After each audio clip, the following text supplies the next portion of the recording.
I'm Colonel Pixley. And I'm Alderin. And you're listening to the December 21st transmission of Comm Chatter, the show about people's lives and the news that concerns us. Today we have a bit of small talk and the news with the RSI Orion and the Anvil Carrick.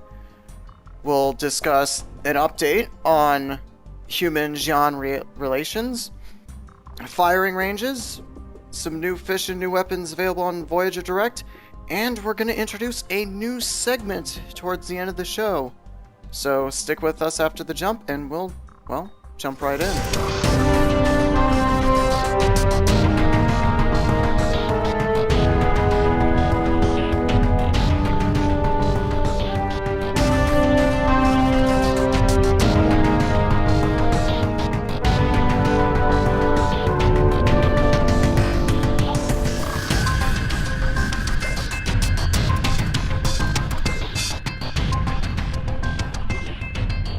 So, with it being December 21st, it's the winter solstice for the northern hemisphere of Earth. But, you know, we're human.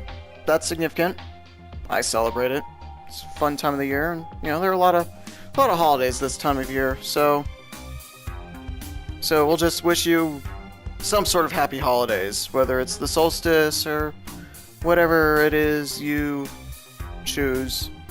I don't know, maybe there's Xian or Banu watching, or listening rather. They might not have stuff this time of year, but whatever. Have happy times anyway. Basically, happy holidays to everyone. Indeed. Human or not. Now, this isn't really important, but as you may recall, I could only afford a 300i prior to this. But I got lucky. I have a 325A now. Yay! Yay! Someone has good taste. Yeah. One thing I noticed about it, though, like in the what was it, in the brochure? Mm-hmm. It was it was like had the standard 300i silver with red over it. It isn't. It's actually a dark gray. Oh, yes. I didn't notice that. Yes. Beautiful color, I think. Beautiful color. Did you have fun with the software update they did to it where they broke the seat? That was hilarious. Could not fly that thing for a week. Yeah. Which is unfortunate because I had something important to do, which I'll go over later in the show. Alrighty then. So, moving on then to the news. You want to take this one? Yeah, sure. This isn't exactly new news, but RSI has announced the Orion mining platform. Now, I wish it came out a little sooner, because we could have mentioned it in our last show, but it came out, like, the evening immediately after. Anyway, as I said, the Orion is a mining platform, one designed to be affordable for the average citizen. Cough, cough, us, cough, cough. Yeah, we will probably use it quite a bit ourselves. Pick and Shield being partially a mining organization. Now, this will hopefully allow citizens to break free of megacorporations in some respects, or become entrepreneurs. Because, quite frankly, almost all production is carried out by those megacorporations. There's not much made by the individual anymore. I mean, that makes sense. But at least you can take part of the market back. The Orion features high-grade turret-mounted tractors, durable exterior accessible saddlebags, and a cabin, according to their development document. But really, we have no idea how it will look. It Not yet. It might just be a big flat chunk of metal, or it might be something better. Hopefully better. Given RSI's track record, I would imagine it will still be aesthetically pleasing, because, I mean, come on, even the Aurora one, we'll admit, is a pretty sexy ship. Yeah, it is. It's And a I little mean, small and basic, but well, and you know, like anyone will go gaga over the Constellation Mark III. I want them both. Anyway, let's move on to the Carrack. I'll let you handle. So yes, the Anvil Carrack is been the vanguard of UE exploration for who knows how long. Now, I mean, that's not news, everyone knows that, but it's now on the civilian market. So, Anvil has graciously gotten that out to those of us who just want to go explore. I mean, there are plenty of ships that can do that, but now you can get something from Anvil, and I mean, I'll support anything Anvil makes. Yeah, and it's... Oh, yeah, go ahead. Being from Anvil, it's probably a little more heavily armed than most exploration ships. Well, yeah, definitely. Yeah, then again, you could probably, well, I know you can arm a freelancer pretty heavily. Yeah, although freelancers are meant more for commerce than Well, than that exploration. That was the original purpose. Well, yeah, freelancer can be used for it, but it's primary thing. What's neat about the Carrack, though, is that it has medical and repair facilities and an insane sensor suite that, you know, the UE is using. I mean, come on. It's gotta be high-grade stuff for us civvies. So, yeah, that's the Carrack. A few weeks ago, the Xi'an Emperor and his entourage met with officials from the UE to settle some of the diplomatic issues that have been between the two entities for the past few, maybe even several months. Especially the tension surrounding Jenk Gollin, who had been accused of being a UEE spy. But that seems to have gone well, because he's free now. And he's back home wherever it is he's from. So, I'm really glad to have seen this turn out well for the common man, I think. And, you know, peace is always good. I do like peace between the two more powerful races in our little neck of the woods, I'd say. Yeah, but still leaves some questions unanswered. Well, yeah, but such is the case with any diplomacy. Fact of the matter is, things should Cool off. cool off. I think humans should be able to go into Xi'an space now with a bit more certainty as to their safety, I'd say. And hopefully all this flexing that the Navy has been doing for the past few months will calm down, like the Gold Horizon thing and oh, what was that operation called? Scythe or something? No, that's Vanduul ship. That's a Vanduul ship, you silly. Scimitar.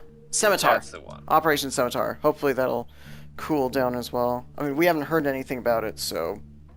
Other than what we reported last time. Well, yeah, I'm saying, but we don't know if that stuff is going to be scaled down as a result of things cooling between the Xi'an and the UEE. That's just my point. So, I hope so, though, because that'll make things better for the rest of us, I believe. So, but yeah, good still, regardless, good news. At the very least, Mr. Gollin is now back where he's supposed to be. Some of you might have noticed there are a few additions to our hangars. One of the largest, and most noticeable, being a firing range. While it doesn't have its own room yet, it will eventually, or at least that's the plan.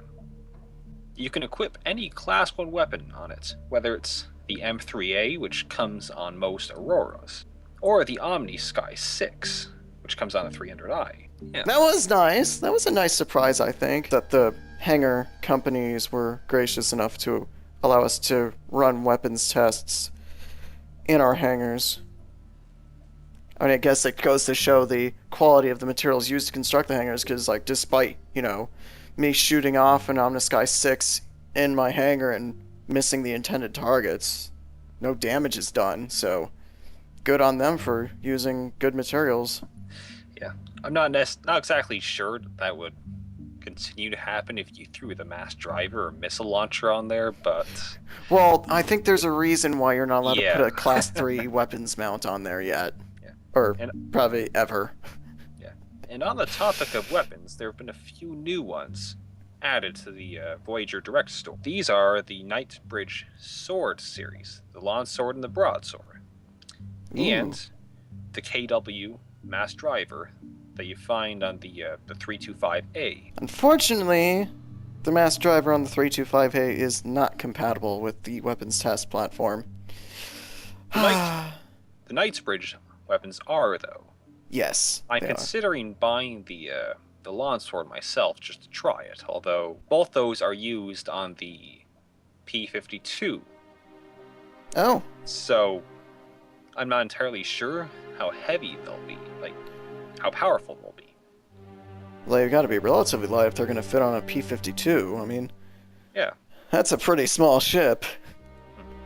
Although I love the cockpit in that. I flew one once, and it's really nice. Small, basic, but nice. I've heard it has better visibility than the Hornet. Have you ever been to one of the war museums on Earth? I've been to a couple. Why do you ask? It's very reminiscent of the of some of the World War II fighters, although that's pretty much ancient history. Oh yeah. Honestly, I'm still surprised some of those are holding together at this point. Well, preservation technology. Don't forget that some whole buildings are enveloped in stuff now. Yeah. The magic of technology. And now the biggest, most important announcement on this show. There are new fish on Voyager Direct. Okay. So, in addition to the ones we've already got, there are the ribbon fish, the Vindel, the Oshi, although that is actually a group of them, not one. Well, of course, if you had just one, you'd never find it because they're so small. Yeah. And it's not a fish. It's more of a crab or lobster, something along that lines. Some alien crustacean thing. That. The Thorshoe Gray. That is a neat-looking alien crustacean thing, in my opinion. Apparently, they're delicious. That thing is too spiky to be delicious. Things with spikes on them are not things that should be delicious, in my opinion. I'm just saying. Hey, not a good idea. It's Terra food. Yeah, well, just because I'm Terran doesn't mean I necessarily eat things with spikes on them. Hey, I am too. Yeah. Anyway, that's about it there. Yes, indeed. There's also the new segment. Ooh, new segment. So, for this new segment, it's a little bit of a contest. Whoever answers correctly first, or among the people who do answer correctly, is randomly chosen from the remainder, excluding the first. So, 2 winners per contest will receive an as of yet undetermined prize of some sort. But we'll record who you are, and we'll get in contact with you as soon as we figure what this prize is. But we figured we should do something fun to involve our audience. For those of you who don't necessarily want to show up on the show, which is still open, by the way. You can contact us at pickandshield@gmail.com.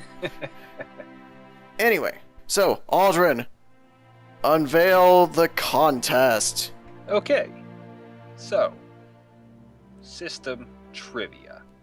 Ooh. Basically, I go over some details of a system. Now, there might be a little story attached to it. I might just give some information about it. But it's your job to figure out what it is and let us know in the comments or under our topic on the RSI forum. So, you remember how I mentioned I had some business to conduct earlier in the show? I do. Well, said business took me to this system. It has no habitable planets. Anymore, anyway. They might have been at one point. And the star is at its end of life. Now, I didn't spend much time there, but it was long enough for the radiation and heat to start degrading some of the components of my ship. I forgot to install the proper shielding. Now, what system is that? Well, that's it, folks. Sorry there wasn't as much as usual to go over. And sorry it's been so long since our last show. There's not been much in the way of news lately. Indeed. We'd like to thank everyone who's made this possible. Ship manufacturers, all the excellent wingmen out there, all the various types of people out there, the common man in space, that is. If you are a common man in space, you can be a guest host on this show. You can send your information to pickandshield@gmail.com, as I will stress every episode, despite my antagonizing ways towards piracy. We will accept pirates on this show. The point is to get to know people. And pirates are people too. I know, that sounds strange coming from me, but they are. Yes, if you are interested in being on with us, let us know. I doubt everyone wants to hear from us alone every single time. Yeah, we ramble too much, I think. Yeah, you think? I do think. I think a lot, actually. So, anyway, this is Colonel Pixley. And I'm Alderin Garand. Signing off.